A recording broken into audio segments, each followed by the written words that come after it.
विद्यार्थी साथियों, आपकी मांग को ध्यान में रखते हुए अब हम English language and Indian culture, अंग्रेजी भाषा और भारतीय संस्कृति के फाउंडेशन कोर्स के प्रश्न पत्र के वीडियोस की श्रृंखला को भी आगे बढ़ा रहे हैं। यह इस श्रृंखला का दूसरा वीडियो है। एक वीडियो हम बना चुके हैं जिसमें हमने रविंद्रनाथ टैगोर जी की महानतम रचना where the mind is without fear की हिंदी में सरल भाषा में व्याख्या की थी। आज हम पहली इकाई के चौथे chapter the wonder that was India की चर्चा करेंगे और आपको बताएंगे कि कौन कौन से क्वेश्चन आ सकते हैं। जैसे पहला क्वेश्चन तो यही आ सकता है कि who wrote the wonder that was India. Hindi में भी बताते चलता हूँ हमारे हिंदी माध्यम के विद्यार्थियों और चैनल के दर्शकों के लिए। ये प्रश्न आ सकता है कि इस किताब यानी the wonder that was India कोई रचना किनके द्वारा की गई, तो the answer will be A L. Basham. A L. Basham wrote the wonder that was India. ये पक्का आईएमपी क्वेश्चन है, परीक्षा में आने की पूरी संभावना है। अगला क्वेश्चन आ सकता है कि what is the full name of the book the wonder that was India. The wonder that was India पुस्तक का पूरा नाम क्या है? जी हाँ साथियों, इस किताब का पूरा नाम काफ़ी विस्तृत है। प्रश्न यदि पूछे कि इस किताब का पूरा नाम क्या है तो आपको बताना रहेगा कि the wonder that was India, a survey of culture of Indian subcontinent before the coming of Muslims. इतना बड़ा नाम है इस किताब का और हिंदी में इसका अर्थ होगा अद्भुत भारत, भारतीय उपमहाद्वीप की संस्कृति का मुसलमानों के आगमन के पहले का एक सर्वेक्षण। तो आपको याद रहेगा। अगला क्वेश्चन आ सकता है कि where did A L. Basham belong to, यानी ए.एल. बाशम जो इस किताब के रचनाकार है वो कहाँ के रहने वाले थे। तो इसका उत्तर होगा यूनाइटेड किंगडम या इंग्लैंड या ब्रिटेन। तो A L. Basham belonged to United Kingdom. This will be the correct answer. एक प्रश्न आ सकता है कि what is the Hindi translation of book the wonder that was India, यानी the wonder that was India किताब के शीर्षक का हिंदी अनुवाद क्या है। तो इसका उत्तर होगा the Hindi translation of the book the wonder that was India is अद्भुत भारत। जी हाँ, इसका हिंदी अनुवाद है अद्भुत भारत। अगला प्रश्न आ सकता है कि what is importance of the book the wonder that was India. Hindi में इसका अर्थ होता है कि the wonder that was India पुस्तक का महत्व क्या है। तो हम कहेंगे कि the importance of the book the wonder that was India is we can understand Indian culture with the help of this book scientifically, factfully and researchfully।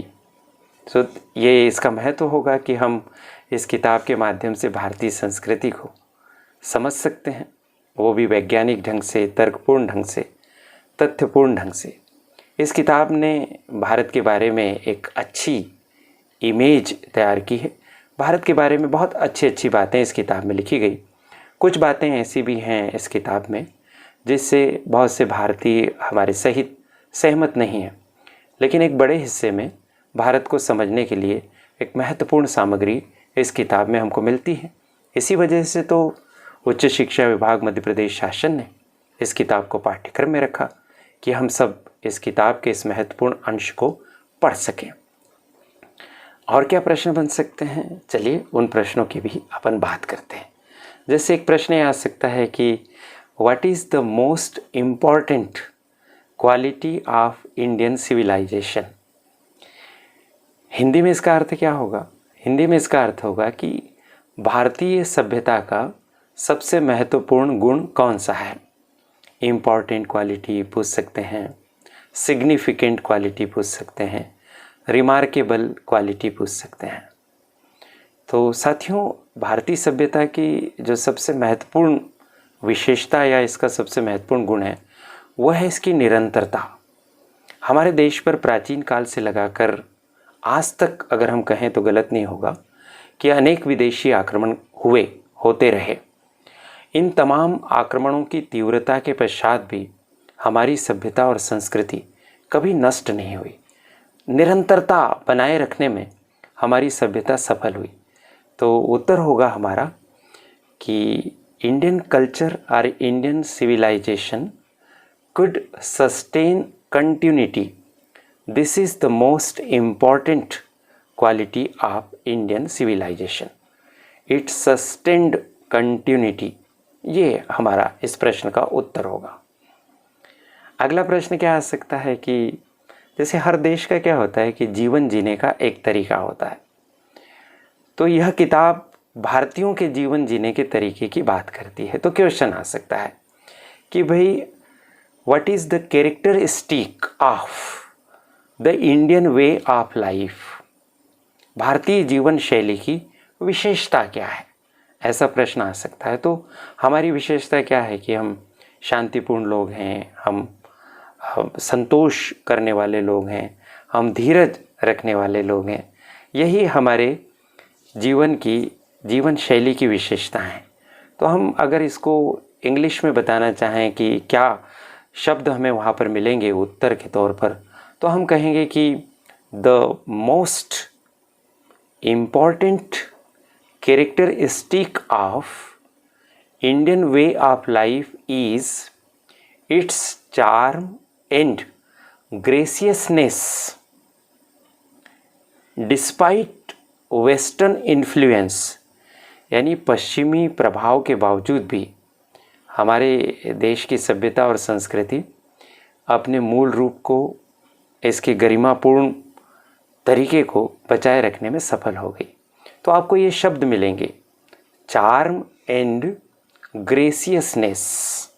ठीक है, नेक्स्ट क्वेश्चन क्या आ सकता है? नेक्स्ट क्वेश्चन आ सकता है कि when did the Indian culture influence begin in Ceylon? साथियों, हमारे देश की सभ्यता और संस्कृति का प्रभाव अनेक देशों पर पड़ा। ऐसा ही एक देश है सिलोन। एक प्रश्न तो यही आ सकता है कि what is the new name of ancient Ceylon? प्राचीन सिलोन का नया नाम क्या है, आप जानते हैं? चलिए बता देते हैं आपको।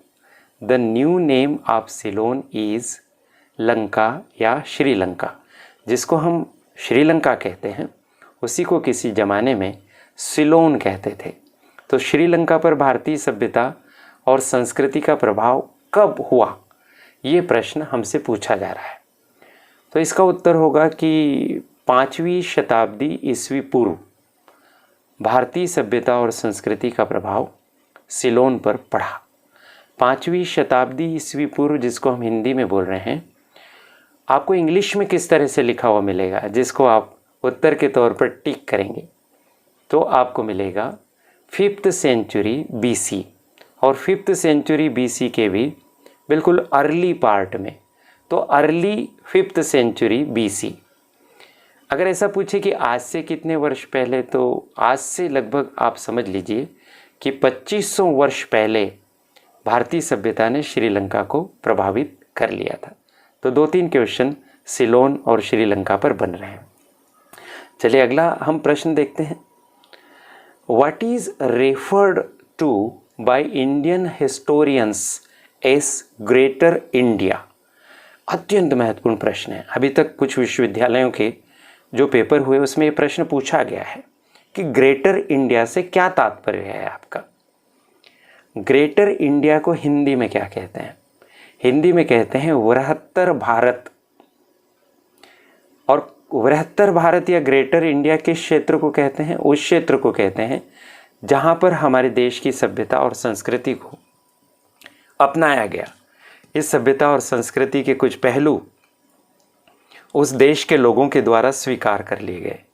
तो इसका उत्तर क्या मिलेगा आपको, यानी क्या आपको इसमें ऑप्शन में शब्द मिलेंगे जो उत्तर के तौर पर आपको टिक करना है।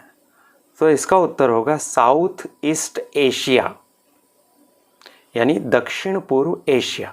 आप जानते हैं ना, एशिया एक महाद्वीप है और इस एशियाई महाद्वीप को, जो बहुत बड़ा महाद्वीप है, इस एशियाई महाद्वीप को हम पूर्वी, पश्चिमी, उत्तरी, दक्षिणी ऐसे भागों में बांट सकते हैं।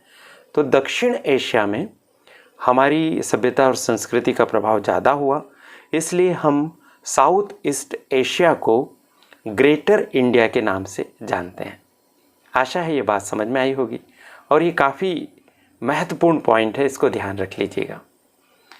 एक प्रश्न ऐसा पूछा जाता है कि भाई साउथ ईस्ट एशिया यानी दक्षिण पूर्व एशिया के देशों में हम लोग कब गए, मतलब कौन ऐसा व्यक्ति था जो सबसे पहले दक्षिण पूर्व एशिया में गया। जैसे अंग्रेजी में क्वेश्चन प्राय पूछा जाता है, who were the first Indian to go to the south east Asian countries. तो इसका हिंदी अनुवाद मैंने बता दिया। तो इसका उत्तर क्या होगा, इसका उत्तर ये होगा कि जो हमारे देश में रहने वाले साम्राज्यवादी लोग थे वो सबसे पहले दक्षिण एशिया गए। आपको पता है ना कि हमारे देश पर यूरोपीय लोगों ने आक्रमण किया था और ब्रिटिशर हैं, फ्रांसीसी हैं, पुर्तगाली हैं, डच हैं, ये लोग आए और इन्होंने हमारे देश पर एक कॉलोनी यानी उपनिवेश स्थापित किया। तो इन लोगों को हम कहते हैं कॉलोनिस्ट्स। तो उत्तर होगा the colonists from western India were the first Indian to visit the south east Asian country. तो कॉलोनियन से आप नाम याद रख लीजिएगा और ये इसका उत्तर हो जाएगा। चलिए और आगे अपन बढ़ते हैं। तो क्या कहेंगे, अगला प्रश्न हम क्या बताएंगे कि who is said to have conquered Ceylon first. किन के बारे में ऐसा कहा जाता है कि उन्होंने श्रीलंका को सबसे पहले जीता। तो इसका उत्तर होगा कि हमारे देश में एक राजा हुए जिनका नाम है विजय, और ये राजा जो है वो एक आर्य राजा माने जाते थे और इन आर्य राजा के द्वारा सबसे पहले सिलोन को जीता गया। तो हम कहेंगे कि Vijay the legend Aryan conqueror is said to have conquered Ceylon first. चलिए ये उत्तर भी हो गया। विजय आप नाम याद रख लीजिएगा। अगला प्रश्न क्या आ सकता है, कुछ महत्वपूर्ण प्रश्नों की सूची उपलब्ध है, उन्हीं प्रश्नों की हम व्याख्या कर रहे हैं कि when did the real contact between India and China begin. Bharat और चीन के मध्य वास्तविक संपर्क कब शुरू हुआ, ये प्रश्न आ सकता है। आप जानते हैं कि हमारे देश में बहुत सारे विदेशी यात्री आए, चीनी यात्री कहीं आए, फाइयान, वेनसांग, लेकिन उनके आने के पहले हमारे देश का चीन से संबंध शुरू हो गया था और ऐसा कहा जाता है कि 2000 साल पहले भारत और चीन का संपर्क प्रारंभ हो गया था। तो इसका उत्तर होगा 2000 ईयर्स एगो भारत और चीन के बीच में संपर्क हो गए। चलिए अगला क्वेश्चन देखते हैं कि भारतीय संस्कृति का वो कौन सा पहलू है जिसने जो सुदूर पूर्व है उसको बहुत प्रभावित किया, बहुत उस पर असर डाला। तो आपको पता है कि हमारे देश में कई धर्मों का उद्भव हुआ और ऐसे ही धर्मों में एक धर्म है बौद्ध धर्म, और इस बौद्ध धर्म का प्रभाव बहुत दूर तक हुआ। तो इसका उत्तर होगा Indian Buddhism influence the far east most significantly या इम्पॉर्टेंटली। और क्वेश्चन क्या होगा, what aspect of Indian culture influenced the east most significantly. तो उत्तर हो जाएगा इंडियन बुद्धिज़्म। तो ये कुछ प्रश्न हमने आपको बताए, कुछ और प्रश्न की सूची हमारे पास उपलब्ध है, उसको भी हम चर्चा में लेने की कोशिश करते हैं। कुछ नए प्रश्न होंगे ताकि यह चैप्टर हमारा पूरी तरह से कंप्लीट हो सके और हम इसका उत्तर परीक्षा में अच्छे से दे सकें। काफ़ी सारे प्रश्न हम ऑलरेडी कर चुके हैं और उम्मीद है कि उन्हीं प्रश्नों में से हमें परीक्षा में प्रश्न मिल जाएंगे और हमारा बहुत ही महत्वपूर्ण काम इससे संपन्न हो जाएगा। चलिए एक और हम इसमें प्रश्न देखते हैं which Indians influenced Europe and America most, यानी कौन से वो भारतीय थे जिन्होंने यूरोप और अमेरिका को बहुत ज़्यादा प्रभावित किया। तो कुछ नाम हैं जैसे Ramakrishna Paramahamsa, Swami Vivekananda and Mahatma Gandhi influenced Europe and America most. आपको पता ही है कि स्वामी विवेकानंद शिकागो गए थे और वहाँ पर उन्होंने व्याख्यान दिया था। वहाँ जो धर्म संसद हुई थी उसमें उन्होंने बहुत प्रभावित किया था और फिर अमेरिका में कई लेक्चर दिए। इसी तरह से महात्मा गांधी इंग्लैंड गए थे और वहाँ उन्होंने कई आंदोलन चलाए। और चूंकि स्वामी विवेकानंद जी रामकृष्ण परमहंस जी के शिष्य थे तो उनका भी प्रभाव पड़ना बहुत स्वाभाविक है। तो ये भी एक महत्वपूर्ण प्रश्न हो सकता है। एक क्वेश्चन महात्मा गांधी जी से संबंधित ये भी आ सकती है कि महात्मा गांधी जी का वो कौन सा गुण है जिसने पश्चिम को बहुत ज़्यादा प्रभावित किया। तो which quality of Mahatma Gandhi influenced the waste most. तो इसका उत्तर होगा कि महात्मा गांधी की कुछ नीतियाँ थी जैसे अहिंसा की नीति, सत्याग्रह की नीति, इसका काफ़ी प्रभाव पड़ा। तो आपको परीक्षा में ऐसा शब्द या उत्तर मिलेगा कि Mahatma Gandhi's policy of non violence, his burning sincerity and energy influenced the waste most. तो इस तरह से ये प्रश्न आएगा तो इसका ये उत्तर हो जाएगा। आप ध्यान रख लीजिएगा इसको और उत्तर दे दीजिएगा। तो इस तरह से बहुत सारे प्रश्न हमने देखे और इनके उत्तर भी हमने देखे। आशा है इन क्वेश्चंस के आधार पर आपका ये चैप्टर कंप्लीट हो जाएगा और आप अच्छे से इस चैप्टर के प्रश्नों को हल कर सकेंगे। वीडियो लंबा होता जा रहा है तो इस वीडियो में फ़िलहाल इतना ही। कुछ और क्वेश्चंस होंगे तो अन्य वीडियो में हम आपको जानकारी देंगे। मुझे महत्वपूर्ण चैप्टर आपके साथ साझा करने का अवसर मिला। इसके लिए करियर एडवाइस चैनल की संचालिका प्रीति गुलवानिया जी और उनकी परिश्रमी टीम के प्रति बहुत बहुत आभार। आप सभी को शुभकामनाएं।